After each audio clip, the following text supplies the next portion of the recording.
The strong push comes from love. The Evan Carmichael methodology, we just built it. Some life-changing stuff here. We're gonna change some lives.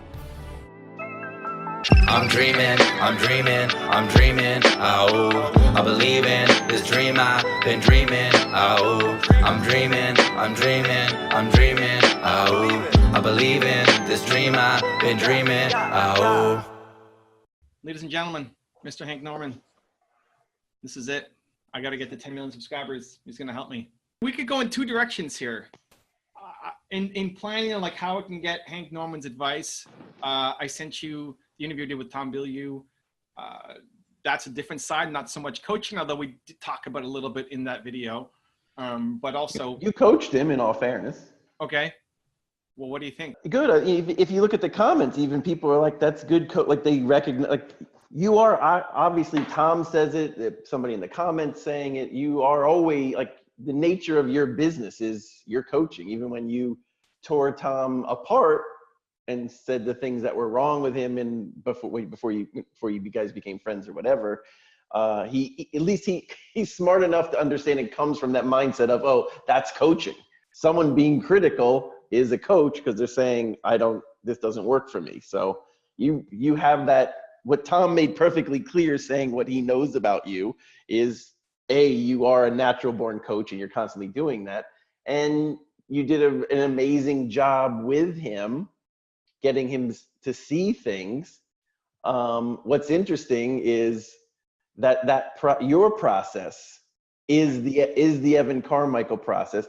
You have gotten, well, like what you're telling him, and which we've discussed, and you obviously know innately now and otherwise, is like that the paradigm shift and all the pieces we've discussed, like just that emotional that he kicked back on a lot, right? Which is like my business.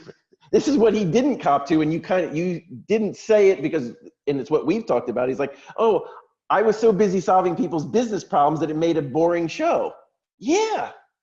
Coaching on camera can't just be you solving individuals' problems. That's what we're talking about. How do you actually accomplish that? And you're trying to teach him. You're getting coached on how to coach people to be better coach. You were teaching Tom to be a better coach. And he actually didn't get it. And I don't know that that's the space you're trying to move into, but that was the conversation you had with Tom, which is you can't just solve people's problems and expect that to be something people want to watch. So I think you did a great job. And it was an interesting conversation. I enjoyed every moment of it. That being said, I still want what you were pressuring him to do. I want the condensed version of that. Because probably wasn't your intention. Your intention there was to have a conversation and an interview with Tom. So I think that's the mismatch in that example. But because I would want a tighter one. For people watching, we're talking about an interview I did with Tom Bilyeu on my tour. We'll link that up in the description so you guys can check it out, so you have some context over this conversation. I went in, knowing that Tom could handle the heat, because that's all he talks about. That's his thing. Yep. That's his thing. He loves it. He loves criticism. He loves feedback, obviously constructive, but he wants radical candor, radical honesty. I forget what he calls it, but yep. And two, I have deep knowledge of his work in what I do. I consume a lot of his stuff, so I'm not walking in like a total stranger. And so I went in with an agenda of I want to try to at least understand, if not push him towards what I want to see. Yes, and you did, and it worked, and he was receptive, and that's a coach. That it worked, and it was an interesting time together. This is before we started, or just as we were getting into it. I wasn't channeling kind of Hank Norman lessons, but I thought there was authentic enough interview, I guess. So how do I make that better? What would you suggest in that kind of setting? Well, just taking that example of that discussion is exactly what you told him to do. There was too much of what we're talking about, or maybe it's just because it's common. Maybe it's just common knowledge and you were repeating that, but you told him to have a coaching show. Going in with the intention of being a coach is very different than going in and saying, I'm going to do an interview show. So we can forget the Tom thing. What shifts with you and what we've been talking about in some of the stuff that you've done and we've looked at is you actually going in with the intention of saying, I'm going to coach you. Yeah, Tom wasn't the place to start that way. It happened. It was kind of the soft underpinnings of it, which here's the thing. I was thinking as the whole thing unraveled, I was like, here's what I love about you and me. I'm kind of here and you're kind of here, and you're not wrong. Like the conversation you had with Tom was vastly interesting. Would it have been better, or it certainly would have been different had you gone in and said, hey, Tom, this is what I want beforehand, and like just intention and managing expectations of telling him and yourself, this is what I want to do. Have him see where he's stuck. Do the things you were telling him to do, the things you know coaching has to be about. Like, where is he in his own way? Like, why does he think he literally was pressuring you to see, no, he's like, I got to be solving this person's problem. Okay, dude, except no one wants to watch that. And you found that out by doing an interview, by doing a coaching show, which sucked because no one wanted to see you solving individuals' problems. So it's just about going in with that intent, starting with that intention. We're at the stage for us right now, where the biggest thing for you as a coach is for you to now start to see and start to pull the pieces, and you have them because you brought them up with Tom, which are, what's your methodology? You're going in and you're helping people, and the research piece is a big piece of it, which is you have a process whereby you're coaching. And the Evan Carmichael brand to date, and I'm not saying it would stop being that, but the coaching piece starts to be about the Evan Carmichael process. Okay. Any coach, Mel, Grant, Dr. Phil, they have their way of, they're coming at you and getting you to make that paradigm shift, that change based on their perspective. Again, another thing you argued for. You brought that to the table with Tom. I want you to see this from what I want. And you're encouraging to be things that you understand for you are superior quality videos. Starting to say, here's the Evan Carmichael recipe, the methodology, what first is this, research. Second is, what are you curious about? What are you bringing to, like, in solving people's problems and seeing your process, and getting Evan Carmichael getting known for his process is next level coaching for you. The tricky thing is your brand to date has been, here's Mel, here's Grant, here's Tom, here's Seth Godin, here's everybody in the world but Evan. Just like your advice to him is you want to see more him, guess what I want to see? More Evan. The curator Evan. Sure, that is a thing you do. That's what Tom's doing. Your exact advice to Tom, exactly. Where's Evan? Where's the Evan process? Which is what I'm doing. I know. This is the journey. This is the journey. I get it. Trying to get better. And you are. You have pieces, even if they're big or bigger now. Where there was none at the X number of times we've talked before and met like this before, I couldn't have identified them. In the Tom interview, in the Tom coaching session, 30-some minutes, I began to see original content from Evan Carmichael. Okay. As a coach. Okay. So what did Hank Norman see? Research is key. Okay. You can't obviously help someone and inform someone on where they should go without having that understanding. And Larry King, just for knowing, did no research. Well, the reason Larry King is the horrible interviewer and example of anything is his whole theory, which I completely disagree with is go in blind. He wanted to know nothing about his guests, so he was the blank slate asking questions on the fly. The dumbest, laziest, like that's the laziest thing you can go into. You and Tom have the same methodology I do. I watched every minute of the interview you sent me. You watch hours and hours of someone before you do the Evan Carmichael mojo on them. Tom researches someone and exactly as an interviewer should be, knows the answer to the questions before they ask them. That's how it works. That's called hosting a show. You're asking questions not for you, but so you're driving the conversation. Your first thing is something no one is doing ever. Okay. Is understanding someone so well that your advice isn't just based on, hey, I've looked at you. It's like, no, I know where the gaps are. We're here to discuss your deficiencies.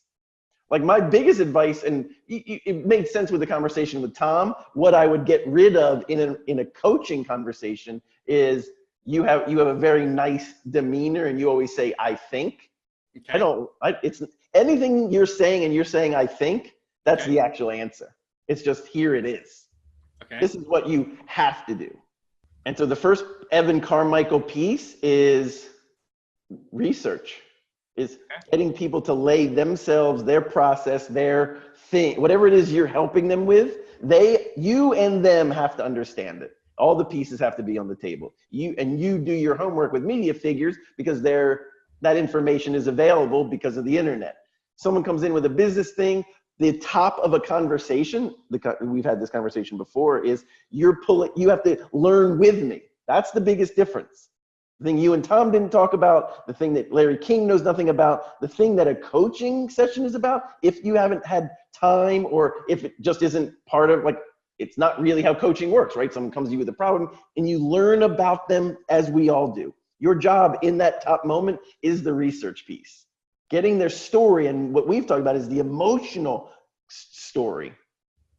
That research piece, that's the top of the interview.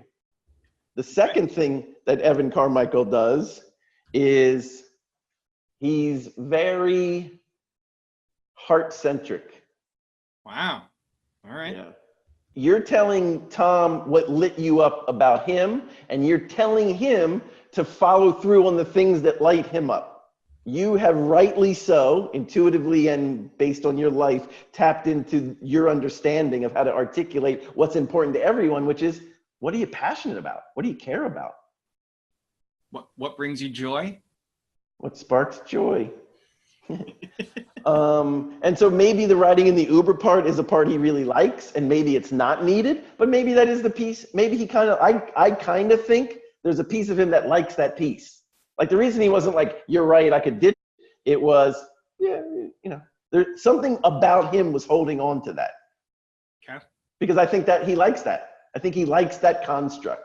Mm-hmm. Even though it's messy and obviously he's not getting a good guest every time because you're not getting a driver that's that self-aware every time. He likes that. He likes the messy.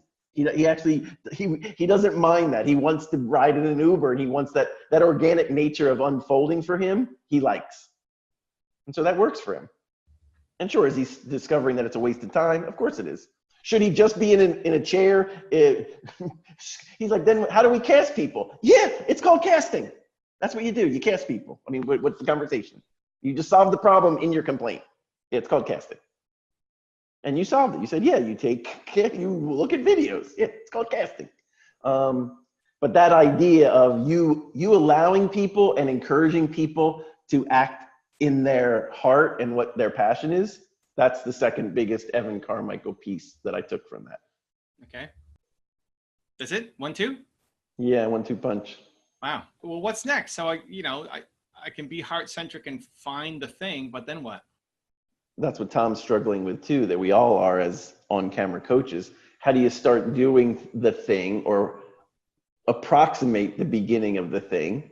So a light going off or even a paradigm shift or some revelation, or you tell this story and you bottom out and you bring them up and you set them on path. What's the actual fix? Like, what can you actually do right now, this moment? What can you actually do right now, today? What can you actually do this week? What can you do as soon as possible? That's the beginning of getting you on that path. And how do you hand that and show that to the audience? I mean, you were handing him all those ideas, do this type of show, this type of show. Mm-hmm.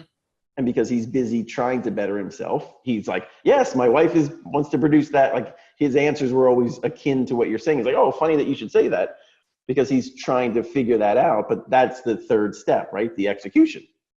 How do you execute in the moment or as soon as possible to actually make someone do the thing that they're not doing or scared to do or whatever?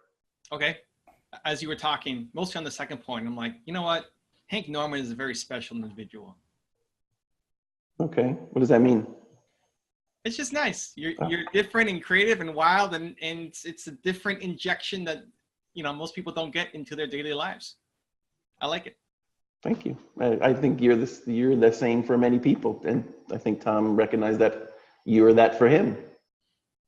Where do you think the belief thing believe part, is that be heart-centric? Yeah, I think it's a softer version. I think that could be sharper for me. I've never loved that because it's just so it's overused maybe, or it just doesn't register for me because it feels super soft. I don't know what to do with it. I don't know what action to take on it. Like with Mel's 5-second rule, I know what to do. Counting down. 10x, I know what to do. Take my thing and just do 10 times that and plan for that. Like I know what to do. Believe? What am I doing? Okay.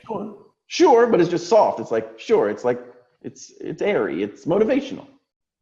I think the thing when I get connected to, like, I'll believe in the thing, I'll not believe in that person. And it's that confidence and that love that carries them through, hopefully, that I need to get better at moving them along the path. But that's where the passion comes from. Like I want to see Tom win. Like I love his content. I badly want to see him win.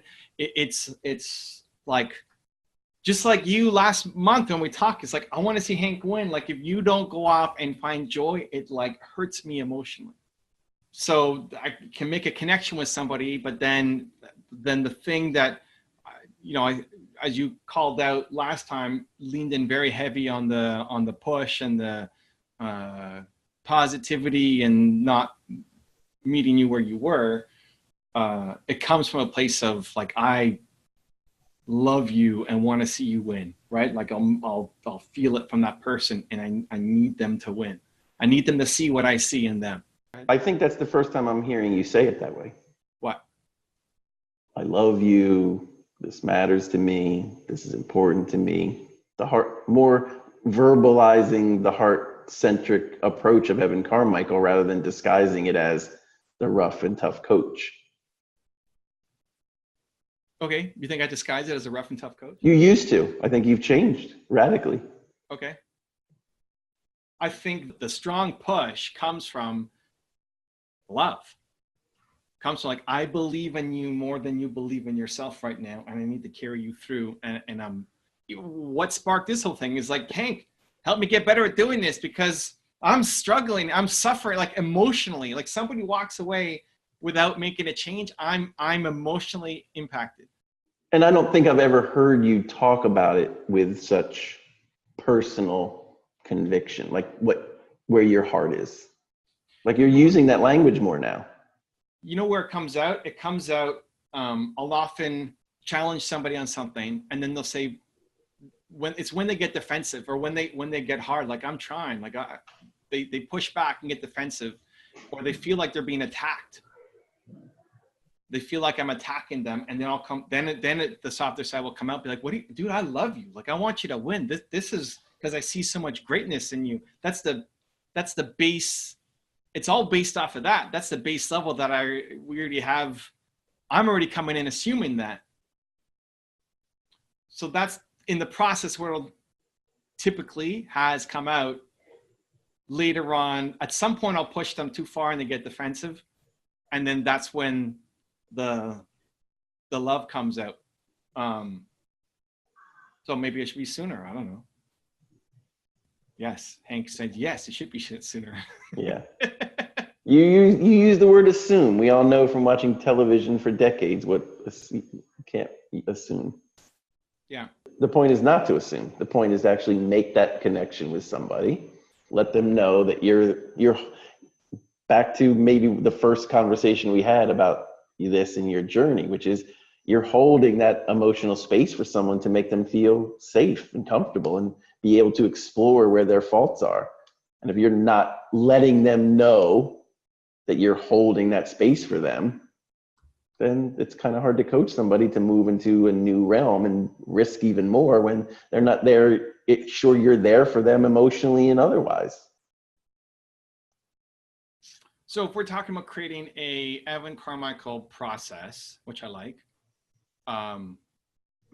when I'm doing a one-on-one interview with somebody, yes, I can understand their background. When somebody's coming to me on an IG live, like I got nothing on them. So the research becomes a Q&A back and forth for me to dive into their story. Before getting to the fix or the recommendations or the push, should there be an acknowledgement? Yeah, to some degree. I like that word. Genuine acknowledgement. Uh-huh. I mean, you telling someone you're holding and taking care of them and holding that emotional space for them, Uh-huh. that's everything, dude. I think we think because it's emotion that you by naming it or saying it, it belittles it or it invalidates it. I don't know, or it's embarrassing. I don't know. But it actually just actually makes it more real. Genuine acknowledgement relates to heart-centric, I guess, right? Of course. Got to come from it. That's your starting. That's the funny thing. And you explained it about believe. Believe, I thought you meant had to do with me, not had to do with you. Okay, it's both, but I transfer it. Like my belief in you makes you believe in you. But that's more powerful. Just telling me believe, I mean, that's a command. Believe. If I walk around and just say believe to people, they're going to go, that's a command. That's me telling you to do something. You're telling me to believe. That's how I feel that hashtag works. Because that's how it comes at you. The way you describe it is very different in a good way. That's the heart-centric brand of Evan Carmichael. That your belief system and your belief in them, and now you're even going to work even more to be as concrete in explaining emotion, and you're there to support them as you possibly can. That's all anybody ever wants. That's a valuable relationship. I'll often say, I want you to win. Like I have to say that in like almost every coaching scenario. Like I want you to win. I used to in my videos say I believe in you more than you believe in yourself. It's true though. It is true, but it comes off as still an insult. Yeah. Yeah. But the I want you to win plays better. Yeah. But it's the same thing. Plays better. Okay, so research, genuine acknowledgement, and then I've got an opinion. Like I'm not going to say I think anymore. Here's what you need to do. What's the transition? Just that? Like, hey, I want to acknowledge you for coming on and something genuine that I can say. I want you to win. Here's what you need to do. And again, we're talking about it abstractly or in the production terms. The thing we've covered a lot, and I actually felt it, like what I really enjoyed about the interview with Tom is this softer side of Evan, which like I see even now, even your energy here, like it's like I think you've moved into a space of empathy, of connectedness. Like I feel so much growth coming from you, and what I want, even in those terms that we're talking about, is I want you to feel those. I want to see you feel them. I don't want you to just say acknowledgement, I love you. Like I want to feel it in that moment. Of course. Yeah. You listen, even like I said, like I was thinking about you, and as you talk about the second point, like Hank Norman's a special human, and acknowledging that. I wouldn't just say, okay, it's great that you're here, Han. Thank you. I love you. Okay, right. Now here's what I'm just reiterating because Evan of X months ago, that was part of your routine. Okay. The thing I remember more of anything that I've trained myself out of is when you say okay, I used to see it as a dismissal, and you explained that it's your processing because you don't really acknowledge a compliment, you don't acknowledge someone helping you or supporting you, and you just do okay, and it feels abrupt. I've gotten more used to it. Okay. There it is. Okay. Oh, it's everywhere. Yeah. Oh my God, you sprinkle it like salt. Sugar. How about sugar? Okay. Then you'd have diabetes. Let's go back to salt. No, salt's not good for you either, but okay. I think that what you started with, the template or the structure, is a good mental framework for me to go through, just so that I don't skip steps. I mean, I won't do it's genuine acknowledgement. It's not just going to be. Yeah. I believe that now, 100%. I have no doubt. So I may forget it, but like if I have my cheat sheet next to me to say, oh yeah, oh, I didn't acknowledge this person and pushing them too hard. Okay, so great, general acknowledgement, and then right into it, something in between. Here's what you need to do. I want you to win. Here's what you need to do. Yeah, we're at the end, right? You're talking about the end game. Well, I mean, I'm coaching somebody. I'm researching step one, either in advance because I know them, or it's a random IG call, and I'm asking questions to understand their story. Yeah. Now I know I already know enough to what I want to say, but I got to build a connection. So I'm going to acknowledge them in a genuine way. Step two, somehow to make them feel like I feel them, which I am. Yeah. And then I already know what I want to say. So if I don't know what I want to say, I'm back to research phase, right? Asking more questions, trying to figure stuff out. But now I know what I want to tell them. That's it. Just tell them. Any? Yeah. Well, what I'm also listening for and thinking about the times I've seen you coach. Okay. There are pieces to people's methodology that aren't just the descriptions of things for you to do. It's also what I'm looking for in order to grow you. So obviously the goal of this is to have more people follow you, you grow, you help more people. And in my experience of coaching coaches, helping people come up with the granularity of that action that you're asking someone to take. Back to Mel, it's the 5-second rule. For Grant, it's 10X. It's a handle on a single idea or action that then is just the door into what's the series of actions I do now. And so what I'm processing and always looking for is inside looking at you coaching and how you moving people through something. What are the special people? What aren't just the groups of I'm doing this, this, and this, but also inside of that is finding what you do over and over again. And I do believe it will come out of because of how you explain believe to me, because of how you interact with people, and it is in this heart-centric space, very Janny terms that I wouldn't normally use, but Shout out to Jenny Moon. Exactly. At 2MN. I think inside how you are going to have people feel you're there supporting them could become something, because you're already using believe. So it is my belief that inside that idea, because you made that connection to me for the first time here, that is about your belief in me, in the person you're working with. Mm-hmm. So you're already conveying this idea that you're creating a space of belief, of fairness, of love, of I'm here to help. Mm-hmm.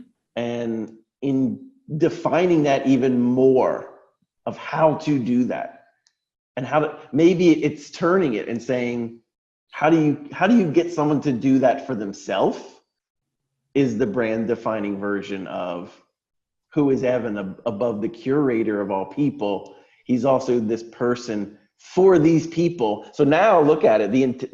Now this is where it gets good. So the work you do is you holding this spotlight up to people, right? The good pieces, as Tom said, you even pointed out the bad pieces, any of that, but in relaying information, either what you're doing right, what you're doing wrong, what you could be doing differently. These three strands all come from this space that you're providing, which is I'm here out of love and respect for you, and I want you to hear my thoughts on what you could be doing, and teaching people how to hold that space for themselves. If you look back at the Tom interview, a lot of what he's going through is seeing it. Is that for me? Like, can I do that? And you're getting people to see that you creating that space for them is them getting to create that space for themselves. That's what belief is, right? It's this, what you're attempting to do, and why it works, and it works as well as it does for you, is it's contagious, right? If now I know you believe in me, I'm like, wait a minute. Evan sees something in me. That now I do more, at least more, if not then even more, growing that space. That's what you do. I mean, it sounds crazy. I'm just going to say it. I like I, no, I'm writing it down so that I can't not unsee it. Okay. What are you writing down? I'll write it down too. We'll be writing buddies. What do you Yeah, got? but I don't know if you're gonna like it. I'm not saying it's the term, but it is the first word that came into my head. Yeah. I mean, basically, you're teaching self-love. Like you're teaching people to love themselves, to give themselves. You're giving people. Yeah, I mean, it's not. I was going to try to say. I was going to morph it into permission, which is more safe, but it's not permission. You're channeling some hardcore Janie Moon at the I moment. know. This is it. But She's you like are. next to you. What is your most important value? Hank Norman, single most important core value. For me, I mean, that's very abstract. So I'm not clear on What's that. value? Just pick a value. What do you, I mean, truth, honesty, love, respect, loyalty. Probably respect. I think what I teach comes down to two pieces, similar to what we're talking about here, which is connection, and the connection based on my truth and your truth, and finding out the person you can actually create that trust and that connection with. That's what it is for me. So trust, connection, but not just what you teach. Like, who is Hank Norman? Like, you value. No, but that's why I teach. That's what I value. Like, Yeah. the reason I'm an asshole or I come across really hard on camera is I want you to know that I feel really passionate about these things, and I deliver it in a way that has a repelling factor, because that, as a child, that was this smoke screen that I would put up, that people that weren't willing to put up with that side of me, which is a piece of me, then I didn't want them in my life. Like, I would use that as a filter, because my truth is raw and unfiltered. What I like about what I do, and even though I'm changing it and tempering it, is being unfiltered, and just what Tom said to you, which is why it's kind of rare, right? It's like, just tell me what it is and straight to my face. Is like, I mean, I get people's permission now just because I'm trying to be polite, but I go, are you ready for me to just tell you the truth? And not only is my truth and can hurt because it's that, I also say it in a very colloquial, laced with me cursing. Like, it's not easy to receive. So, and I know that. So, but I'm only interested in those types of relationships where people get that the manner in which I say something doesn't tell you anything other than that's just me, and I'm still speaking a truth to you. So, the long-winded answer to it is truth to some respect, Truth. but it's personal truth. It's conveying that personal truth. Sure, it means something to you. I mean, like, how you define it is up to Hank Norman. Yeah. So this is at the core. This is what I would go through. Is Uh-huh. if you are unhappy, it's because there's areas in your life or business where you are not expressing your truth. I love this. So that's step one for you. Well, that's your one word. That's the book. I mean, that's what I wrote about. What's your one word? Truth. Okay, if you're not happy, and it's your personal version of truth, which will be different than what society may think of truth. That's why you put a hashtag in front of it, just for your own labeling of it. But if you're not happy in a relationship, in your business, and whatever, it's because you don't have enough truth. You're in a spot where you can't be truthful, so you won't be happy there. And then it's the belief comes in. I want you to believe in you. I don't want you to believe in belief. I want you to believe in truth. I want you to believe that you have a message, that your truth matters, that your ultimate success will come by you spitting your truth, and that you need to be in situations where you're allowed to allow that to be free. Some people are fine with truth being handcuffed because they value something else. They value loyalty. So they'll give up truth for loyalty because that's what they love more than anything else. That's not you. I mean, not that you're not loyal, but truth is the thing. Great. So inside of it, and then we'll talk about, okay, now how do we apply that to your business? It is through whatever, right? You got to be on social media more. You got to, doesn't matter, right? Yep. Everybody will have their own specific issues, but it boils down to them being, if back to your concept of self-love, it's the same thing. You'll love yourself when you're being truthful, your personal truth. You don't value other things as much. So what you just told me, is that a methodology you're already following, is what you're telling me?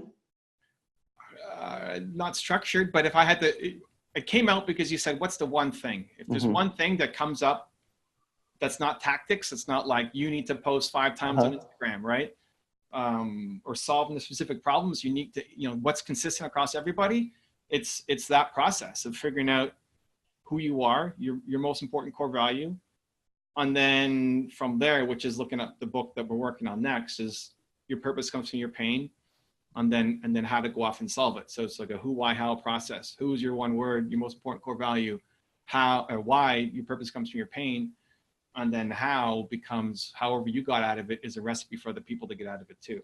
It informs future decisions, and it shines a light on your current situation. Like just asking that question about truth forces a self-examination to say, where am I not allowed to express my personal truth? And then within that, it creates decisions that you will now already know you need to do.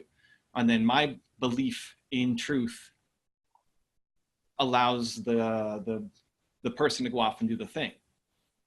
So I can't force belief, because belief is my thing. So I want you to believe more in your personal truth, the importance it has, and you not being consistent with it will lead to unhappiness and lack of self-love. All those versions of it. What I would say to help people get in the tent, just like you walked me through it and finding it here in person, for the book, and even just for making it easier for people to arrive at their most important core value, is how, like, you were able to talk me through it, because I was like, that's abstract. Like at first I was like I don't know how to access that. Like that's like pick your favorite movie. It's like, I got tons of favorite movies. So it's not something people think about. So that's what I mean. How to arrive at it, that to me, and particularly since that's the front door, or you're described it as such, it doesn't have to be, but it could be. Like, and I think I mean, is there another way of coming at, I'd have to think about it more. But based on what you just said, if you could come up with whether it's putting X number of words in front of somebody and saying, like, whatever the process is, I don't even want to go down this path now, because my mind does that, because like I build a lot of coursework for a lot of people. So it's how to teach a thing that you naturally do as a coach. When you're in front of somebody, you just help them pick the thing, just like you help me do right now.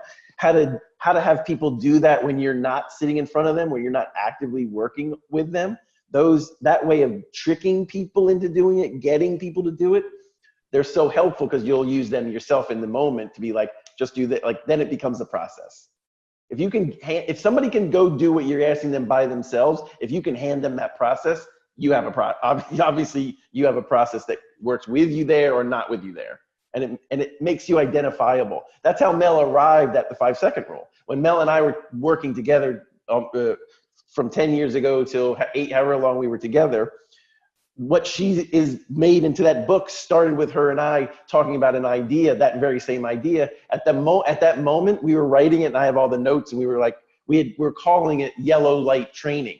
The pause in between feeling something and what you do, like that, the moment of caution, or how to make people decide or do differently. And she found an action to assign to it. That's what I'm asking you to do. What's the action you can assign to making people pick this value that gets them to see that this is the thing that this is who they're about, what their brand's about, what their business is about, what their life is about. Like, I love that. And it's how to make people do it. How you make people do what you just walked me through is brand defining for Evan Carmichael. Okay, I mean, just that process is the first book. That's your one word. That's all the steps are in there. I shortcut based on if I'm in front of somebody, we don't have to go through all the steps, because we can pull it through your story. You said trust and connection, but then as you started talking, it came out as truth, but not just truth, personal truth. Great, perfect. I love it. Somebody else, I might have to ask different questions, but all the questions and the process in the book.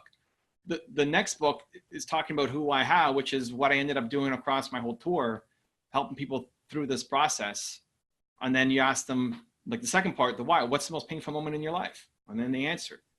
Okay, your purpose will be helping other people who are currently going through that pain. And then how did you get out of it? Okay, you did this. That's not just fluke, that's a recipe, because a lot of people don't get out of it. How you got out of it, you can now teach to other people, and it's a recipe. Who I have. So I mean, that's the next book that we're looking at. But I don't ask that consistently in like, we could put it with Hank wants, like, I love it. Methodology. it's an easy enough question. If I say, what's your one word, it doesn't make sense. But if I say, what's your most important core value, people get it. They don't know how to answer it yet, but they understand at least what I'm kind of asking for. But I also like the pain thing even better because it elicits more of a real story and a real response. And then you tie that into the fix there. I like that way in. The pain is okay. I mean, it still doesn't get to it's related, but I still need the answer of that's why you do what you do, but it's not who you are. I still need to get to your most painful moment is tied to personal truth. Great. But I still need to get at personal truth as the thing, because that's the thing is the block right now. Like if your dad prevented you from talking or whatever, and it led to lack of personal, great. Like your dad's not the problem right now, but that was the emotional moment that created Hank Norman, right? So he's not the issue, but there's lots of similar kinds of issues that are happening right now that you've created for yourself that you can now, with the awareness, break free of. So I start with the who, then we understand the why, and then we get to how to actually solve it. Yeah, no, I'm tracking completely. Just trying to, But so I would encourage you to at least come up with a structure built on that is, so back to the template we're developing for coaching, I would now pepper in the Evan Carmichael things on top of that, and at least pay homage to them, or really work it, or use the two big, like those two things which really work is walking someone through their core value. I would layer in there. I would do the most painful story. Like getting known for you standing for those things aren't just amazing coaching things. They're also how you get known as amazing coaching, as amazing coach.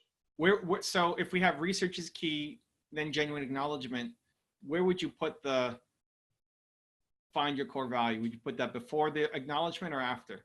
Yeah, before. Before. Yeah. I mean, the research, because sometimes whether it happens in the moment, that has to happen. Whether it happens before you meet Tom or you're on the set with Tom, that you have to sit down with a human being. You got to learn something about them. So that's pulling things out of people in order to get all the pieces on the table. The second one to me is you either picking what order it goes in. Do you want to hear this? I would go just off the top of my head, is get them to talk about the single most biggest core value, and then move into what's the most painful thing that happened to them. Before the genuine acknowledgement? Yeah. No. After the genuine acknowledgement? I'd get them to identify the word. Then I would give them I would hold you using genuine acknowledgement, so I don't process. I had to think about it. To me, that's really letting someone know you're holding space for them, making them feel safe. Like to me, this is making someone feel safe and letting them know this is a safe space, blah, blah, blah. And once I know that, now you can move into, now that you've genuinely connect, because that's a moment of true connection of you saying, I hear you, I got you, I believe in you, and that's awesome that's your word, and I get it. Now, in order to really move from understanding what your value is and what you cherish and where you want to move forward more in your life, I find it helpful to examine where that came from. And so now I need to know what's the most painful thing that ever happened to you. And now you've established enough rapport, a relationship, a connection where they would feel safe enough to actually go into the depth of that, which it can be, as you well know, very painful and very, The core value question seems like a light, fun, whatever. Yes. Question, but it ends up being the biggest ammunition of all time. Because if they're not happy, this is it. It's still always going to come down to this. Like, Tom, you value this, but you're doing this. Like, it's out of sync. This has to change. And then you're using their own words for them, even though the tendency I think is against them. Like, this is a mirror of truth. This is what you say you are, and here's what you're doing. So it's you against you. Correct. I'm just a mirror. And I believe in your ability to go pursue your thing. Yes. That's why getting the word, then letting them know you're there for them, as crazy and weird and as painful as this is maybe going to get, and then asking them for that, then you get to marry the two together. That's really powerful. So I can do that. I mean, research, and then your who, and then general acknowledgement, then the painful moment, then how did you get out of it? and then advice. What? Yes. That's it. Yeah, that's the journey. Okay. Yeah. Like he's conducting. Hank is conducting over here. I like it. It's a graph. Yeah, well, you wanted structure, so here we go. This is the template. The Evan Carmichael methodology. We just built it. Okay, so then you give them advice, and then I like to push against the edge. Like if they just say yes to everything, it's like you didn't push them hard enough. At least what I think. So then I get at some point there's bounce back. There's excuses. There's reasons why they don't do it. In the past, it's been, this is where I see, like, I love you. I want you to win. Like, you could be doing amazing. This is where the belief that I channeled last month that you said was too hardcore, like, this is where it comes in full effect. It's like, I'm trying to be so confident because I see so much potential in you that you should be off. You could do this. I would morph that with actually what plays very well on camera for coaching is getting them to take that action right now. Well, so what's standing in your way from doing that now? Well, my wife doesn't like it when I blah, blah, blah. Let's get your wife on the line. Mm-hmm. Okay. Let's remove that obstacle. Let's do something. I can't do that. I can't start my thing because I don't belong to a gym. Okay, let's call one. Mm-hmm. We're going to sign you up for a gym right now. What's one action? Even if it's a 2% change, it's a change. It's a step in the where they understand. It's like, no, because mostly what I hear and what I see in coaching coaches is everyone has this, I'm ready if for this, this, and this. And none of that is true. It's, I want you to see, and what the audience needs to see is that's just a story, and I hear you, but we can take an action inside your trepidation. And and I love your support idea, but inside support is find that one thing we can do right now on camera in this moment. Mm-hmm. Who can we call? What can we do? How do we get the ball rolling right now? Yep. That's the button. That's the real. So you had an emotional transformation when I shared my story. You had this thing and I come out the other side and you're bringing me up and I get it. Now the denouement, the finale of this amazing movie is I'm going to take action and begin to do this thing, which I didn't think was possible at all, ever, in any way, shape, or form. Mm-hmm. Yeah. Well, I think when I'm at my best, I do that. It's not consistent enough. I had a guy last week at my workshop. I do a weekly workshop in Toronto at the studio, and like he wanted to record a YouTube video as a barber. In 5 years of wanting to make a video, hasn't done it. So okay, let's do it right now. Yep. Get your phone out. It's gonna suck. I say expect to suck. It's another one of my things. Like, this is gonna suck. What you're gonna do right now will suck. It's the best. Let's go. Make one right now. In front of all these people. Yeah. It's okay. We're cheering for you.